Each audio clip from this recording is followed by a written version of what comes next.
Live, love, liberate. Ooh, little darling, don't you hesitate to realize your fearless dreams. Give yourself permission to be free, free to live, love, liberate. It's right on time, no worries, not a moment too late. Build a bridge to your neighbor, love the beauty of your flavor, and give yourself permission to be free.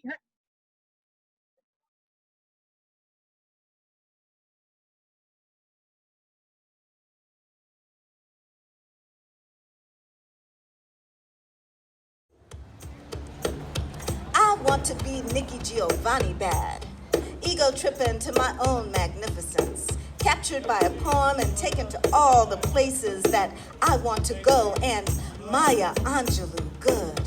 She knows why the caged bird sings and shares that secret with us, and still I rise, smooth like Sonia Sanchez, who is so deep that I fall into her poetry on one end and meet myself coming out the other. And living like Langston, holding fast to dreams so that they will not die. He too sings America. Now, when I can't catch the lyrics to that song, well, that's when I want to get my Gwen Ivel on and have some real and serious debates around real and serious topics that really matter with real outcomes and real changes. I want to be Claude McKay relevant, like the book of his poetry that is third from the right on the second shelf of the third bookcase that I have in my room.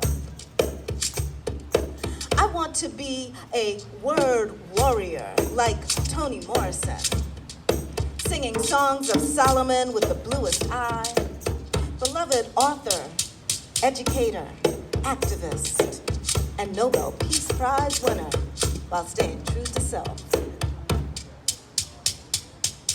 I want to be as uncompromising as Alice. Not the one running after a rabbit, no, not Alice Wonder, but Alice Walker. Telling it exactly as it is while still possessing the secret of joy within the temple of my familiar. I want to be James Earl Jones Baldwin Weldon Johnson Fierce, intoning change-making theater with a magnificent voice to go tell it on the mountain about the need to lift every voice and sing, and sing, and sing, and sing. Inspired by them all, we too can raise our own voices. So bad, we are good. So smooth, we are living dreams. So real, we are relevant. So uncompromising that we are fierce. All of us, word warriors. Weaving words that make a difference and making a difference with our words. As I raise my voice and take a stand, feed widespread and planted like Sophia standing in the field telling Celie that I done worked hard my whole life. Hands on hips, head held high like someone who deserves to take up space on this planet. I realize that I want to be me. I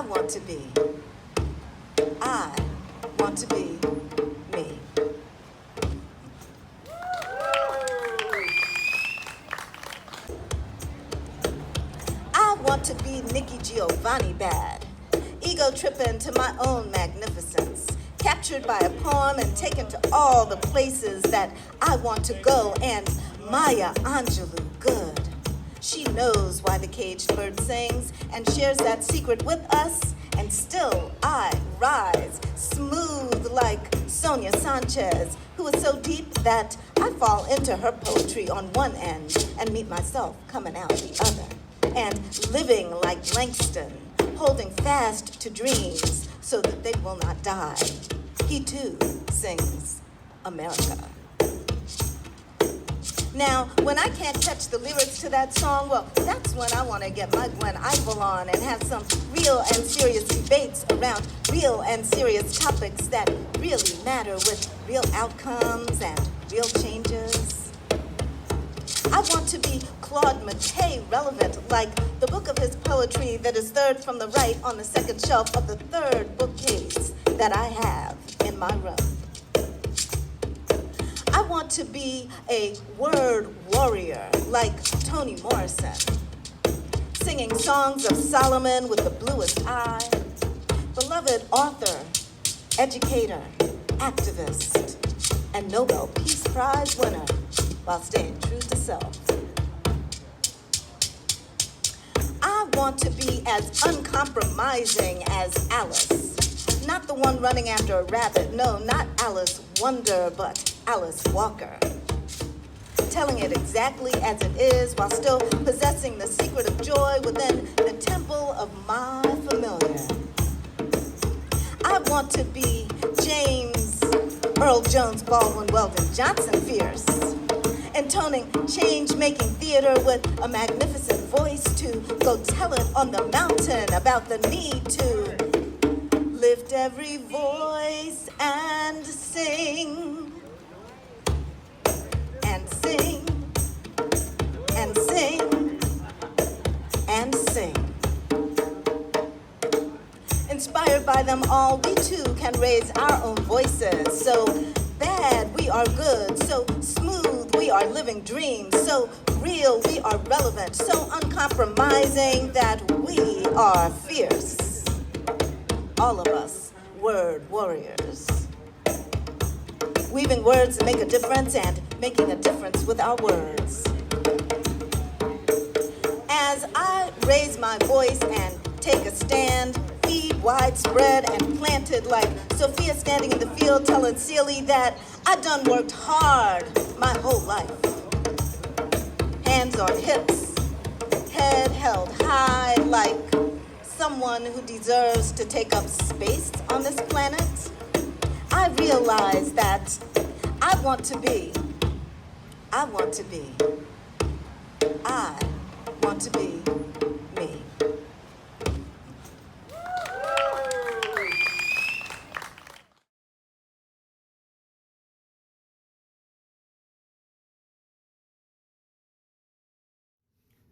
Just another rainy day in the USA, but blood don't make no flowers grow. Just another rainy day in the USA, just in case y'all didn't know. Another makeshift shrine to put a band-aid on the minds of those whose salty teardrops combine with the crimson flow. Better not overreact, freak out, or bust back if no-knock warrant comes busting down your front or back door. When the bullets start flying, cause some informant was lying, the rights of those dying actually don't matter no more. You won't be the first who succumbed to racist bloodthirst and met their maker in a puddle, taking their last breath in the middle of their living room floor. If you're too broke to move, these warrants tend to get approved in the land of the brown, black, and poor. Just another rainy day in the USA. Grief be spreading like an anthrax spore. Hey, they're having a rainy day sale at the gun range / gun store. Remington done filed for Chapter 11 bankruptcy, apparently, while the customers snatch up Second Amendment left and right like the country ain't making no more. Seems obscene to hold an AR-15 when you never shot a handgun before. Corporate shills on Capitol Hill commodified fears of a great race war. As a arsenal's pile, the plutocrats smile, because the casualties will likely be predominantly poor, for sure. Just another rainy day in the USA. Blood don't make no flowers grow. Illusions of inclusion shatter as you realize how much we matter.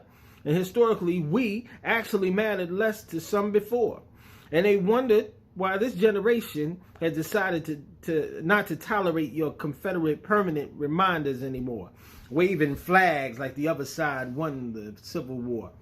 Rained so much back then, but it hadn't sunk in, and many died for a cause that was rotten to the core. and the oppression didn't end after 1964? How much blood soaked the land on which we stand from racists trying to even the score? How many pleas for help rang out into the night as the onlookers and lynch mobs ignored? How many watched the murder take place with their children and chose to applaud? Just another rainy day in the USA, and I can't wait till it's not raining anymore. Just another rainy day in the USA, and I can't wait until it's no longer raining anymore. I can't wait till it's not raining anymore.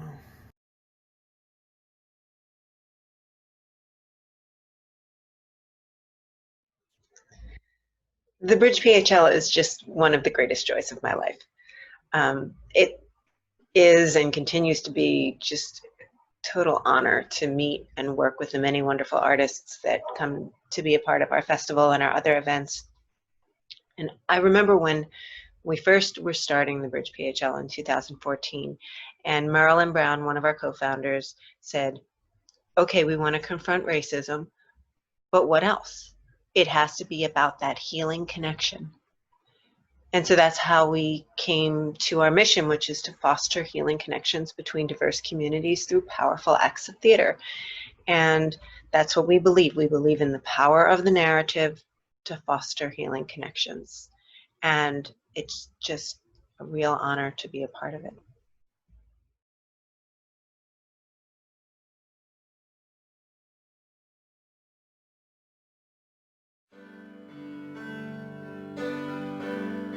Life is funny.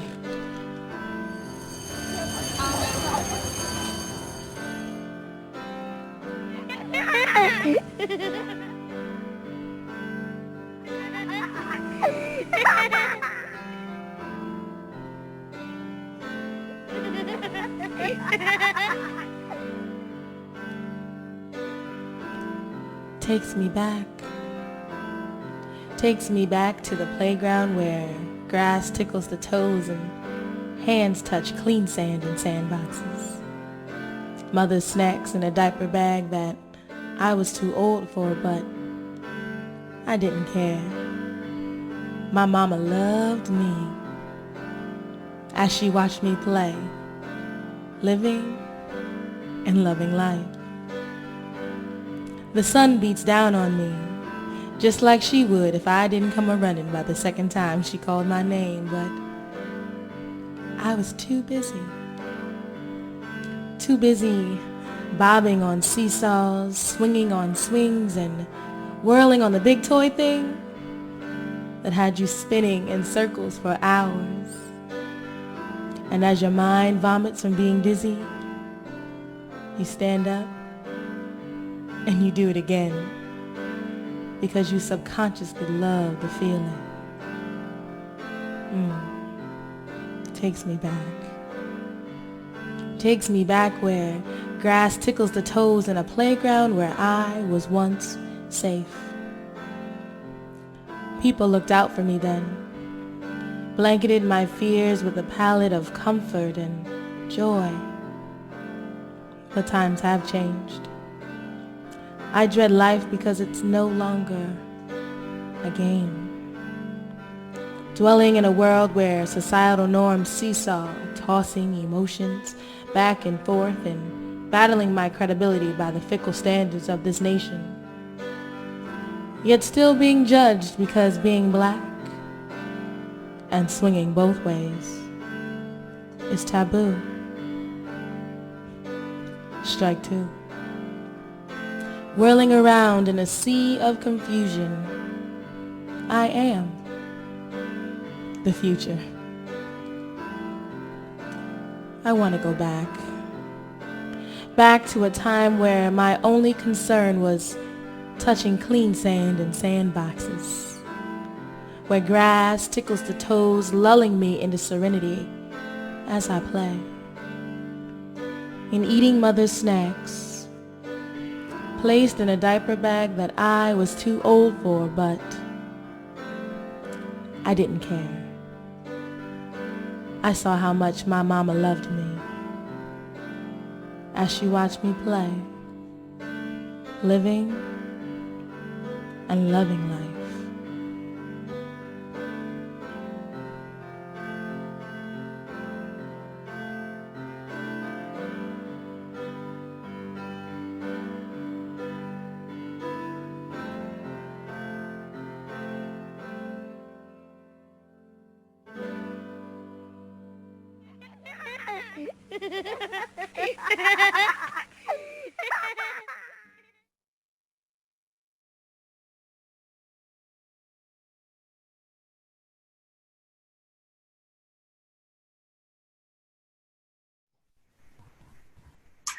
There you are. Hello, Nina. Say hi, Auntie Susan. Hello, Nina. Oh, Janelle. Teddy bear, Susan. Do you know what's so funny, Susan? You know, everything seems so long ago, like so familiar in a strange way. Maybe it's the essence of motherhood, like kind of like not reincarnation, but like she's been here before. I love that. I love that. Susan? Yeah? I am a little nervous though. What? I think I may have some new news. A bit of, I guess it's shocking. What? There may be another new one. Are you kidding? No, I'm sorry, that dumbest thing anyone's ever said. You wouldn't kid about that. Whoa. sorry. Don't know how to feel. Whoa. Whoa. Especially in this unexpected time of turmoil that we're facing in this society. Well, it's a horrible time. I mean, no doubt. It's a horrible time. You know, I mean, I'm I'm not a young person. I've lived through a lot already. This is by far the worst time. But I mean, the thing that I remember is like, as soon as even pregnant, even before I held the baby in my arms, like just knowing I was going to give birth made me so hopeful for the future. You know, I've been working on writing this play, and I'm going to portray some really wonderful, brilliant women of the last century. Mm-hmm. And so right now I'm just kind of exploring their own words. Can I just share something with you that it's not even my thoughts, it's hers, but it so resonates with me. Can I do that? Just share this with you? Yeah, why not? Teach me something. During the first weeks, I used to lie long hours with the baby in my arms, watching her asleep, sometimes catching a gaze from her eyes, feeling very near the edge, the mystery, perhaps the knowledge of life. This soul in the newly created body, which answered my gaze with such apparently old eyes, the eyes of eternity gazing into mine with love. Love perhaps was the answer to all. Susan, look around us. We have little black boys getting killed. No, now even little black girls are getting killed. Black women are getting killed. Susan, how can I bring a child into this? This is barbaric, for God's sake, Susan. It is very, very, very nerve-wracking.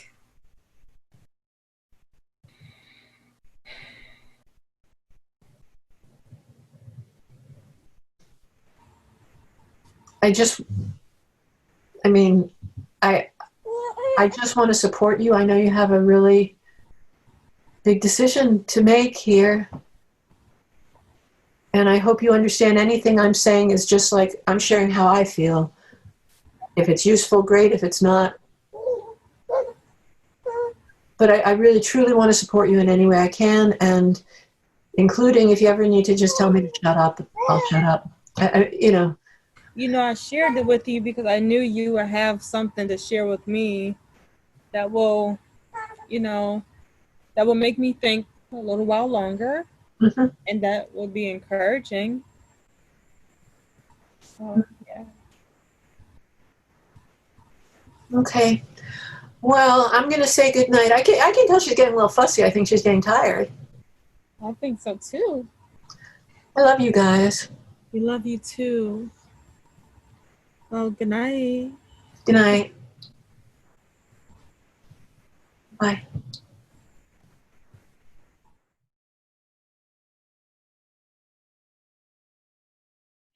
The first year of the Bridge PHL, my theater company, Naked Feet Productions, created a piece called Beloved Community.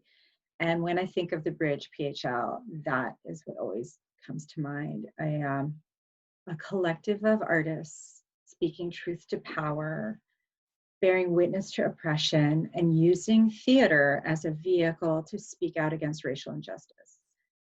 And that's what we've done. We have created a family of artists who support one another, care for each other, work with one another to evoke change.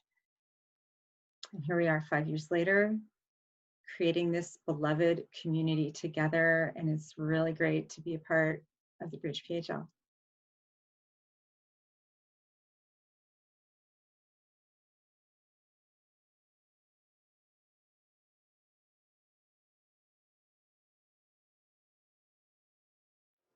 But I am proud to report that today I'm blissfully roommate free. But my mom is still losing her mind. Grandparents? What grandparents? Dad's mom saw me in a photograph, died a few months later. Mom's mom sat there in a wheelchair, gray-headed with glasses, staring into space, expressionless. Grandma? As an adult, I looked through the photo album. I saw her sitting on our plaid green sofa. She wears a black dress, gray hair pulled back, smiling down at me, adoring eyes of a woman I would never come to know. Beyond her funeral 5 years later, I learned all about her through the book my mother would write many decades later. Long, beautiful blonde hair is all I remember about her funeral. Long, blonde, beautiful hair, smiling eyes and rosy cheeks. Pamela, my teenage cousin. As an adult, Pamela told me that as soon as I saw her that day, I held onto her finger and wouldn't let go the entire day. I only remember her long, beautiful blonde hair. I wouldn't get to know her until adulthood because her parents didn't like the fact that my mom got a black husband. I didn't know why Grandma died, and I didn't ask. I probably thought she died of senile because they hadn't been to Alzheimer's yet, and senile sounded like a bad disease and like it could kill somebody. I never knew. Claudia, a pioneering woman in the 1930s working outside the house, when her quiet, unassuming husband could work no more after he was shot by a Negro whose identity he refused to reveal. He was scared, thought I had a gun. My grandfather was a good man who did a rare thing. Claudia was the best seamstress in Winston-Salem, North Carolina, a favorite of the rich Salem college girls. And Claudia went to that hospital every day, and every day they told her the end was near and that her husband would die. But Claudia, with her soft, round, rose-colored face, refused their claims, month after month, determined her husband would survive. And he did. Probably didn't have a choice. But Hampton Groceries, beloved store that allowed him to provide for his family, did not. Probably because he extended too much credit during the Great Depression. See, my grandfather was a do-gooder too. When my mom first started writing her book, the first chapter was entitled Southern Hospitality. This is a story about my grandmother. It's not that they are inferior, Mama said, God rest her soul. They just have a different nature. She decided she was going to get married, the Negro woman who worked in our home, to sit down and eat with us. She'd been practically invisible, just there to serve our family. Now my mother was asking her to break bread with us. Watching this unfold were the beginning of questions in my mind that I continued asking well after that day.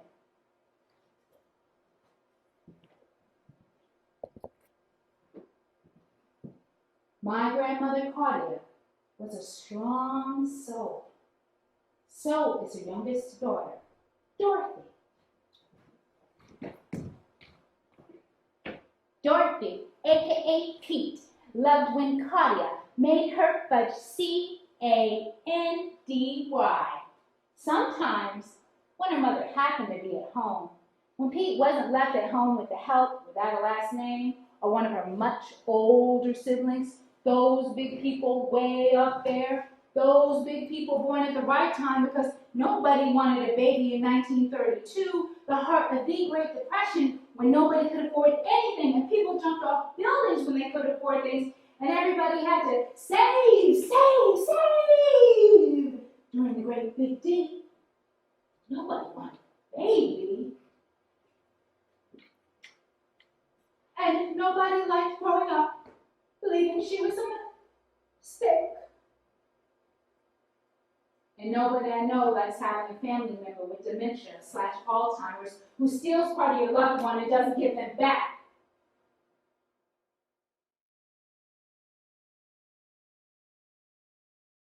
Celebrated my 12th-year wedding anniversary. And like any love story, if one little thing changed, we probably would have never even met. Yes. And I don't believe in coincidences. So this song is also dedicated to God for bringing us together. Wow, that's so sweet. You love me especially different every time you keep me. Oh, I feel happily excited, but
You're tuned into the Bridge PHL, the place where artists connect, reflect, correct, protect, respect, direct, and perfect.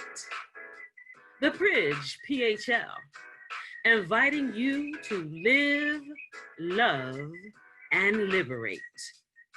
We got so much more in store. I'll see you on the other side.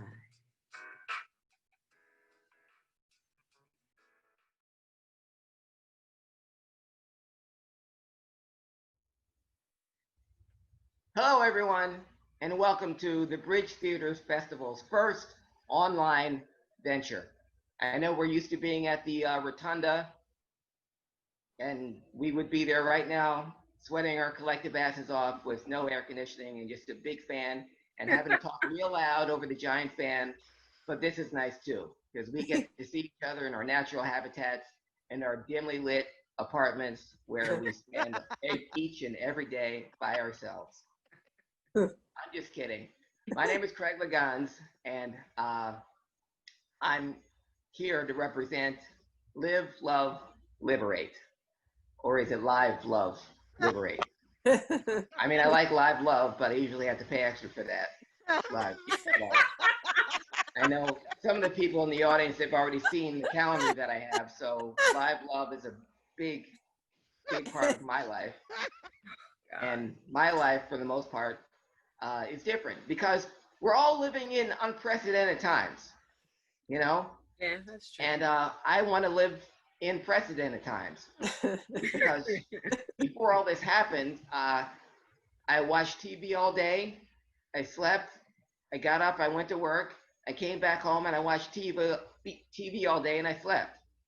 And I woke up and I went to work and I came back home and I watched TV all day. But now I work from home. So I have more time to watch TV all day and sleep and wake up and not change my clothes and work. And watch TV all day and sleep. So I want to go back to precedented times. I want to go back to a time where I didn't know what a Tiger King was. And our lives are so much better and so much different. I want to wear a mask in public because parts of the city stink, not because I'm afraid of catching something. I want to not sit next to anyone on a bus because I genuinely hate people, not because of social distancing. That's what I want. I want to eat a bat without any repercussion. You understand? No. That's what I missed. That's what I missed. Yeah. No. I ate it before, nothing happened. Now it's bad. Now we can't do that anymore. Now it's like nothing matters anymore. Well, stuff does matter. I mean, Black Lives Matter. And I am Black. I've been Black for most of my life. I say most of my life because there was a time in the 90s when I went through a Pauly Shore phase. But for the most my gosh. part, yeah, buddy. But for the most part, I am Black, and even though I live by myself with a cat and I watch TV all day and sleep all day, I do have a life, and it matters to some. But because of that, we've affected social change. I mean, we've affected everywhere. We've got Aunt Jemima off the syrup. We've got caricatures taken down. And blackface has been eliminated from every late night talk show, old sketch, new sketch, everything from Saturday Night Live. Blackfaces are gone. But the thing is, as much as that much needed stereotype needed to be eliminated, I'm not sure that we have to get rid of all of them. So if I can beseech my Black life brethren, if we could just hang on to one moment of blackface that I thought was okay, and that's Robert Downey Jr.'s No. No. Only because he was nominated for an Oscar. No. And he was playing a white man named Kirk Lazarus, who Kirk Lazarus dressed up in blackface to play Lincoln Osiris. So he was the dude playing the dude disguised as another dude. Okay? So, and of all the black faces that are taken away from us, just one little softball here. Hey, No. you gave us Eminem, we can keep that, all right? And we're fine. We do that and we're good. But see, this is the kind of stuff I come up with when, we're in a pandemic, when we're quarantined like this and stuck inside, with each other or without each other, and it's hard enough being single, when we could interact with folks, and now we're not allowed to interact with folks, so things are tough. But I can tell you, though, my sex life is like a Ferrari. I don't have a Ferrari. Whoa. So that's how it is. But I want everyone to get back to this is our first ever online theater festival, and I want it to be our last, because just like everything else that we're going through, it's not always going to be like this. We are going to be able to see each other. I will be able to wear pants next time I perform for you guys. I won't be quite as festive, but I will get to see each and every one of your faces in person, rolling your eyes at everything I say. So that's what I miss most of all. And during this time apart, I want us to rediscover what we love about each other, and more importantly, what we love about this country. Whether you want to go visit Yosemite National Park, this land was made for you and me, for the most part. And now I want to do something right now that I would not be able to do if I was with you lovely people at the beautiful non-air conditioned Rotunda Theater during the Bridge Theater Festival. Usually at the end of every show, I say goodnight to my little girl, but because we are living in unprecedented times, I can say goodbye to her right here. So, gentlemen and ladies, I want to say thank you for having me. I got this little angel 9 years ago today, and this is her gotcha day. And she's been with Daddy every day since. And at the end of every show, I say, good night, Amber. So this is great, guys. For the first and maybe only time, because I don't want us to do this again, I want the Bridge Theater Festival Live, Love, Liberate to be in person along with everybody, so we can stay cramped in that dressing room that's got one air conditioner, one refrigerator, and all of us looking around at each other and admiring each other's work in person. So for the last time, my name is Craig Liggeons. This is Amber. And we say thank you, Bridge Theater Festival, for having us. We love you guys. Yeah. Thank you. Love you, Craig.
oh, oh.